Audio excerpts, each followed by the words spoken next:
pass them on. I can't. You go ahead. It's always joyful for me to actually to be around Charles, much less play with him.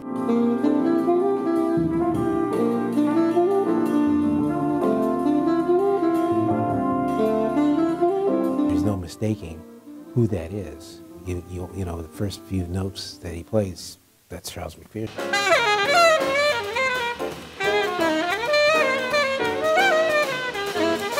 Okay, here we go. 1, 2, 1, 2, 3, 4. He's trying to listen to what you're doing, you know. He doesn't try to like play over top you. No, it really is all that minor for a long time, yeah, even with an augmented fifth. Yeah. Because of Charles, he made me listen to him because I'm trying to figure out what is he doing that's different from everybody else.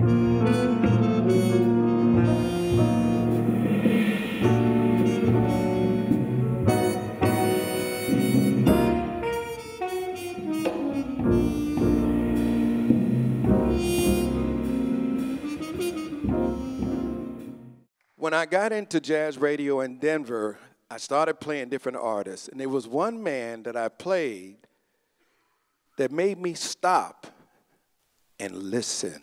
He was different. He made me listen to improvisation. Tonight, we're going to experience one of the architects of jazz. He plays with a fire and a passion, and frankly, I'm going to say I believe this may be true. He plays with a kind of Shakespearean uplift. You'll hear it tonight. Charles McPherson, the great Charles McPherson.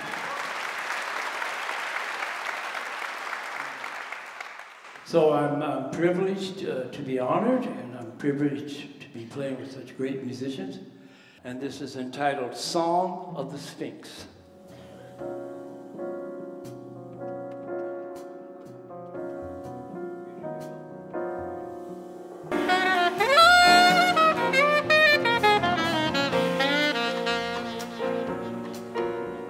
Charles, I really met him through Barry Harris, the great Barry Harris, who incidentally I play with all the time.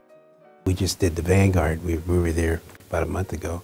Barry put a band together. We did a little festival that was in Kansas City, Missouri. And Charles was on it, Lonnie Hillier, the trumpet player, Barry, and me and Leroy Williams. And that's when I think that's the first gig that I actually played with Charles, when we did that in '79, I think, early '79. Charles found me through a gentleman that works with him sometime. His name is Tom Harrell. And I've been playing with Tom for 11 or 12 years now.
I was born in Joplin, Missouri, and then I moved to Detroit like when I was about 9.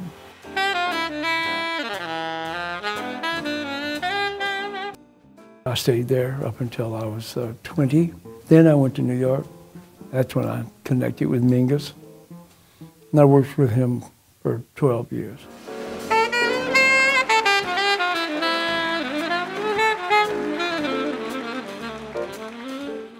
I was working with Mingus at the time. I think I met Jim at a club in the village called the Five Spot. Just young guys hanging out in New York. I mean, I'm playing music, so.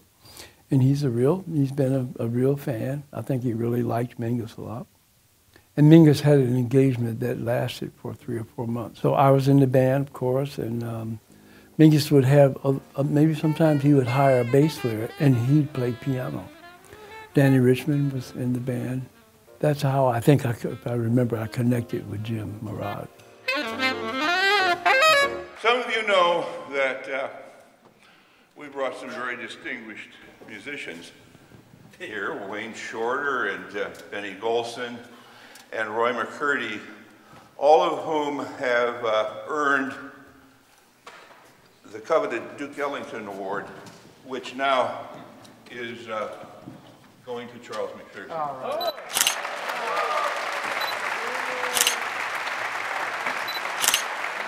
It's an award that honors musicians. It's our attempt to honor those very, very special musicians whose career has exemplified the high standards and cultural value of the Afro-American blues jazz tradition, which unites us all into a bond of hipness and love. And that's what I'm talking about. All right, well, thank you so much. Thank you. Thank you. Okay, I'm truly honored. And, well, I'm really with some good company. Cannonball, Phil Woods, Charlie Parker, Sonny Stead, Paul Desmond, Marshall Royal. Oh, wow. So it's heavy, too. Well, thank you very much.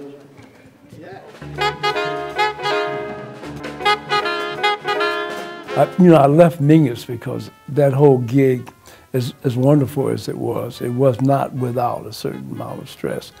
I took a brief leave of absence from him for about a year and worked at their Internal Revenue.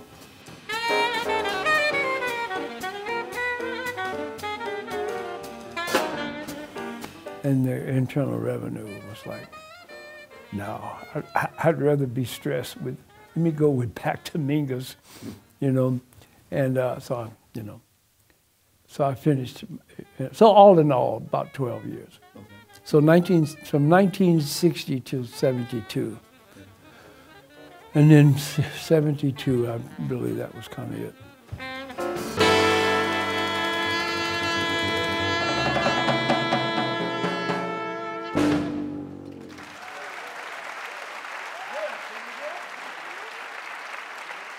For me, he's, one of the living legends, but also one of the last of a few that kind of connect the past and present. So I learned a lot of things from Charles, from just sitting behind him and listening.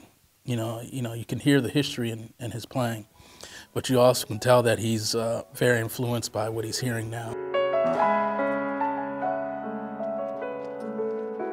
It's a rarefied level of artistry and a rarefied kind of artistry. I don't think Charles is concerned with anything except playing that music as fully as can possibly be played. Charles, he was in my hometown of Milwaukee one time, and we played together. A concert, and we did a little clinic. He did a little clinic, and he said the most profound thing. He said, someone asked him about this question about, the newer music and so on and so forth, and he said, well, put whatever you want into jazz, just don't take anything away. Which I think is one of the best formulations I've ever heard.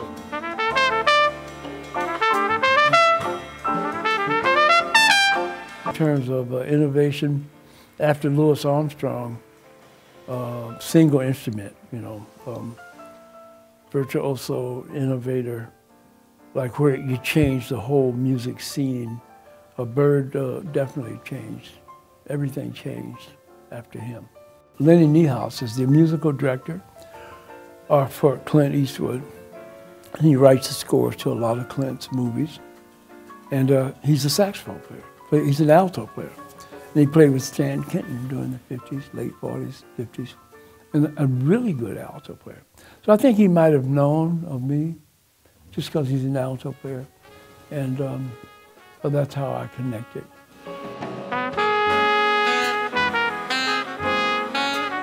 What was it like working with Clint? Interesting, because here again, you have the dichotomy where the world thinks of Dirty Harry or some cowboy, and he's not really that, you know. He is a real jazz fan. He said he originally heard Charlie Parker in like around 1948 or 49 or something like that, and he went to a Jazz at the Philharmonic, Norman Granz concert that they were having in LA at the time. And he had heard of Charlie Parker, but never heard him. He really came there to see Lester Young, because he liked that. And so Lester Young was at Charlie Parker, and a lot of other great musicians. And when he saw Bird, he said it changed his life. And I asked him, what do you mean by that? He said, he was so self-assured. And he said from that point on, he knew exactly what he wanted to do and how to do it. You have it here, you have the seed, the idea, and then this full thrust, straight ahead. No can I, should I, what if, nothing. Boom.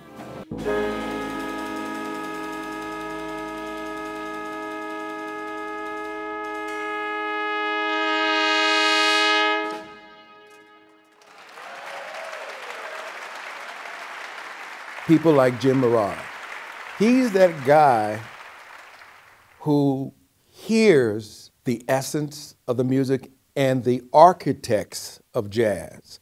He doesn't hear somebody playing a horn or doing the drums. He hears an architecture you're not going to find any other place.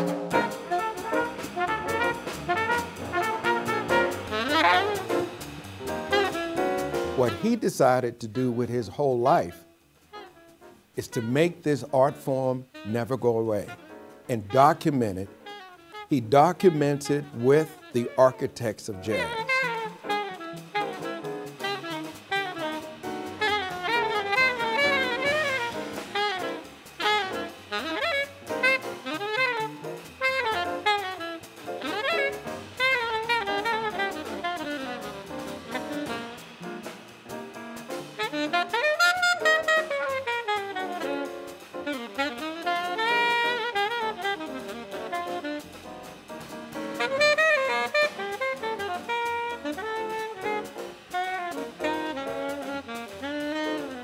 For him and his relationship with Charles McPherson makes sense because he hears it, he sees it, but more importantly, he feels it.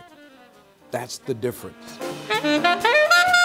Bass players who were alive when I came to New York in late 1977, and you could walk down the street and one of them would be over here and one of them would be over here, one would be down the street.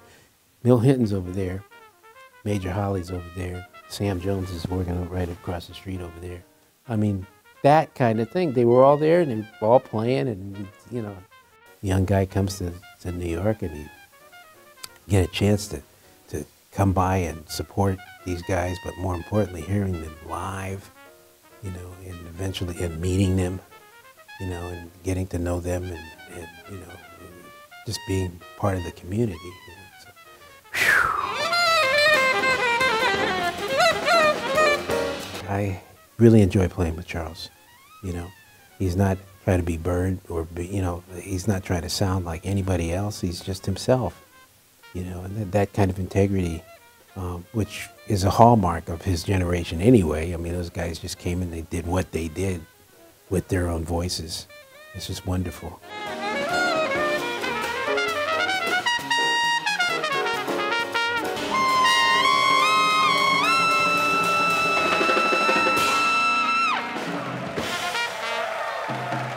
Moving, in the sound check, the two of you, you and Charles, with of course Bulldog behind you and Jeb over there and Jonathan Blake, there was an infectious, well, joy is the word. It was just fun. I want the A3, yeah, let me try it. 2,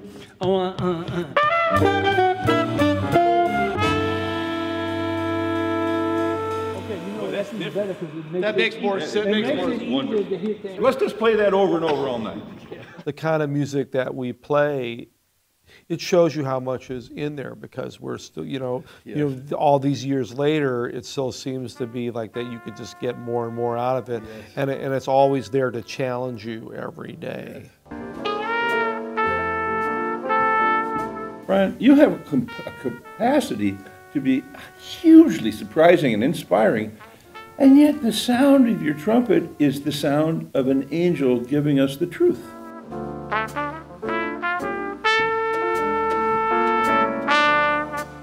Trumpet is an instrument that it's so easy for it to be a sort of a painful experience. Like you hear, oh, all that kind of stuff. So sure. I kind of try to go the other way with that. Like I want to play the instrument with as much ease as I can, and you play with joy. And if I need to dig in, and certainly I've played in a lot of situations where you need a lot of power and you need a lot of projection. Then I can do that without hurting myself.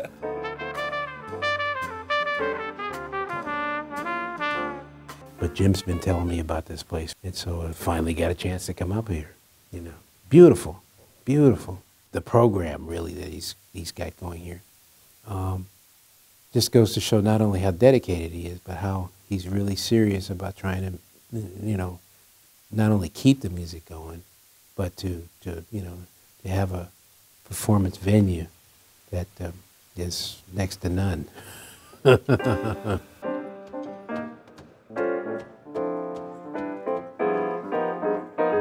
It's wonderful when you hear somebody from the audience, for instance, just tell you not so much about you, but just about what the music means to them, and they're just saying, oh, I hear this music and I see clouds and I see, wind here and rain over here and blah, blah, blah. That's just as great as somebody saying, yeah, Charlie Parker, man, he took the solo and blah, blah, blah, blah, blah, blah.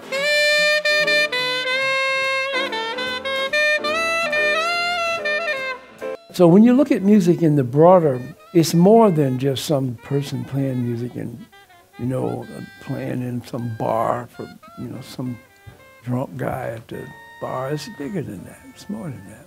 You're actually using universe bricks and mortar and fashioning them and sequentially and rhythmically in a manner that's affecting people emotionally.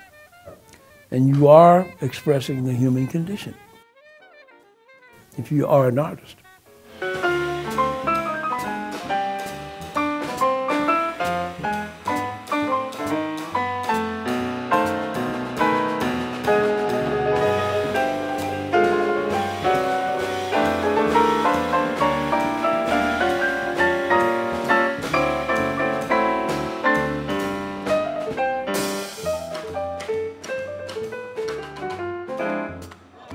Oh, I mean, it's always a treat. It's really unlike any other band, and he's an amazing person on and off the bandstand. I always learn a lot about music just being around him, and just the energy level and the creativity level is pretty amazing.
Patton.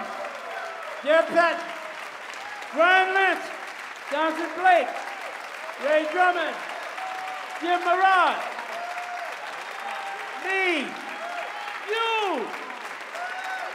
God bless. Thanks so much for coming out. What a wonderful night to be able to pay tribute to a jazz legend. And isn't it nice that we have jazz legends who are still alive and we can pay tribute? In 2 words, that's jazz. That's jazz.